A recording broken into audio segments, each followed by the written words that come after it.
আপনি একটা ব্যবসা শুরু করছেন, ব্যবসায় ভালো করতে চান, আরো বেশি গ্রো করতে চান, আপনি একাধিক ব্যবসা শুরু করতে যাচ্ছেন। এই ক্ষেত্রে আপনি এই তিনটা জিনিস মানতে পারেন। যদি এই তিনটা জিনিস সঠিকভাবে মানতে পারেন, ইনশাআল্লাহ আশা করব আপনি খুব দ্রুততম সময়ে আপনার রেভিনিউ বাড়াইতে পারবেন এবং কি আপনার ব্যবসায় ভালো একটা গ্রোথ আসবে। তো এই তিনটা জিনিস কি কি সেটা আমরা একটু জানার চেষ্টা করব। দেখুন, আপনি যে কোনো একটা প্রোডাক্ট অথবা সার্ভিস বিক্রি করতেছেন। এখন আপনার যে কনজিউমার বা আপনার যারা বায়ার আছে, তারা আপনার থেকে প্রোডাক্ট কিনতেছে। তারা আপনার প্রোডাক্টের বা সার্ভিসের অবশ্যই কোয়ালিটি দেখবেন, কিন্তু তার চাইতেও যে বিষয়টা বেশি দেখবেন সেটা কি, আপনার বিহেভিয়ার কেমন, আপনার স্টাফদের বিহেভিয়ার কেমন, আপনি মার্কেটিং যে করতেছেন সেই মার্কেটিং এর ওয়েটা কেমন, সেটা কাস্টমার কিন্তু জানতে চায় বা কাস্টমার কিন্তু দেখতে চায় বা কাস্টমার সেই জিনিসটার এক্সপিরিয়েন্স করতে চায়।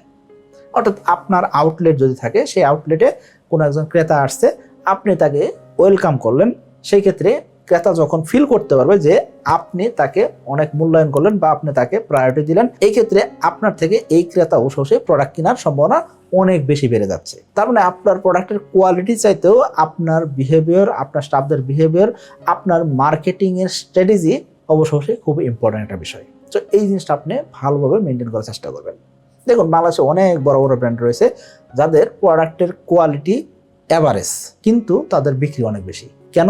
আসলে ক্রেতা ওই প্রোডাক্টের চাইতেও কি করতেছেন, ওই মার্কেটিংটাকে বেশি ইমোশনালি গ্রেপ করতেছেন। অর্থাৎ মার্কেটিং এর কারণে কি হয়ে গেছে, ক্রেতা ওই প্রোডাক্টের ফ্যান হয়ে গেছে, যার কারণে প্রোডাক্টের গুণাবলীতে কিছু যদি ঘাটতিও থাকে, সেক্ষেত্রেও সেই প্রোডাক্টটা মার্কেটে চলতেছে। তবে অবশ্যই আপনি যদি একজন ভালো ব্যবসায়ী হতে চান বা আপনি যদি গ্রো করতে চান, আপনার প্রোডাক্টের কোয়ালিটিতে কোনোভাবেই কম্প্রোমাইজ করা যাবে না। আমরা অনেকেই একটা ব্যবসা শুরু করছি, 3 মাস 6 মাস ভালো করতেছি, দেখে আমরা কি করলাম, নতুন একটা ব্যবসা শুরু করে দিই। এতে করে মাল্টিপল ইনকাম যে সোর্স তৈরি হলো, এতে করে কিন্তু মাল্টিপল ইনভেস্টমেন্টও করা লাগতেছে। আবার আপনি একজন নতুন ব্যবসায়ী, মাত্র 3 মাস 6 মাস 1 বছর আপনি ব্যবসা করছেন, ব্যবসার আসলে আপনি A to Z এখনো বুঝে উঠতে পারেন নাই। এই ক্ষেত্রে আপনি যদি নতুন করে একটা ব্যবসা শুরু করেন, সেই ক্ষেত্রে কিন্তু আপনার ব্যবসাতে লস হওয়ার সম্ভাবনা রয়েছে। এখন আপনি বলতেন মাল্টিপল ব্যবসা কি করবো না, আপনি তো অনেক ভিডিওতে বলছেন যে মাল্টিপল ব্যবসা রাখতে হবে। হ্যাঁ, আপনি মাল্টিপল ব্যবসা তখন করবেন যখন আপনার একটা ব্যবসা কোর ব্যবসা হয়ে গেছে, আপনার একটা ব্যবসা একদম একটা স্টেবল পর্যায়ে চলে আসছে, তখন আপনি কি করতে পারেন, মাল্টিপল সেগমেন্টে যেতে পারেন, মাল্টিপল ইনভেস্টমেন্টে যেতে পারেন, মাল্টিপল ব্যবসায় যেতে পারেন। কিন্তু ব্যবসা শুরু করার আগে যদি আপনি একাধিক ব্যবসা করবেন চিন্তা করেন, এই ক্ষেত্রে কিন্তু আপনি ভালো করতে পারবেন না। বাংলাদেশে এরকম অনেক বড় বড় ব্র্যান্ড রয়েছে যাদের একাধিক ব্যবসা রয়েছে।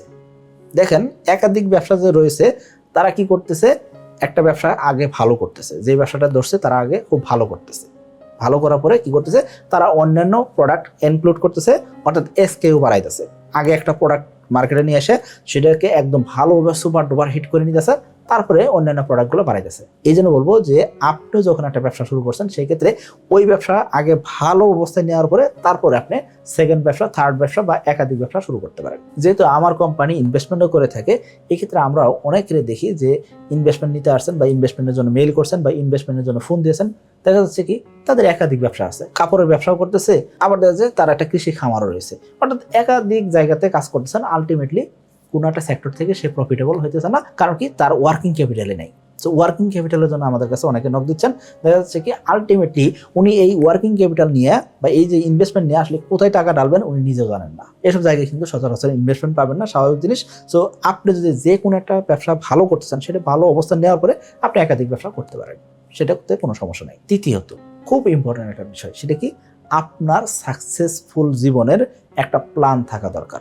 আপনি কত টাকা ইনকাম করার পরে কিভাবে সিস্টেমটাকে বিল্ড করবেন বা কিভাবে সিস্টেমটাকে আরো ডেভেলপ করবেন, সেটা আপনার জানা থাকতে হবে। আপনি আজকে মারা গেছেন, কালকে আপনার ব্যবসা বাণিজ্য একদম শেষ, অর্থাৎ আপনি ছিলেন এই ব্যবসার একদম মূল সেনাপতি, অর্থাৎ আপনাকে ছাড়া ব্যবসা চলে নাই, অর্থাৎ আপনি কিন্তু অ্যাকচুয়ালি ব্যবসায়ী ছিলেন না, তার মানে কি আপনি একজন বেস্ট এমপ্লয়ি ছিলেন, আপনার ব্যবসার জন্য আপনি বেস্ট এমপ্লয়ি ছিলেন। সো আপনি মারা গেলে যদি ব্যবসা ধ্বংস হয়ে যায় বা আপনার সন্তানেরা যদি ব্যবসা নিয়ে মারামারি শুরু করে দেয় বা এই ব্যবসা যদি তারা নষ্ট করে ফেলে, এই ক্ষেত্রে আপনার ব্যবসায় যে একটা সাকসেস পাইছেন, সেই সাকসেশন প্ল্যানটা আপনার থাকা দরকার ছিল। আগামী 10 বছর 20 বছর 50 বছর পরে এই ব্যবসা প্রতিষ্ঠান কিভাবে চলবে, সেই জিনিসটা আপনার একটা প্ল্যানিংয়ে থাকা দরকার ছিল। তাহলে কি হবে, তাহলে আপনার ব্যবসাটা লং টার্মে ভালো করবে। সো আশা করি বুঝতে পারছি, আপনি একজন বেস্ট এমপ্লয়ি হন না, আপনি কি হন, আপনার টিম তৈরি করেন, আপনার টিম আপনার ব্যবসাকে অপারেট করবে, আপনি কি করবেন, টোটাল টিমটাকে টেক কেয়ার করবেন।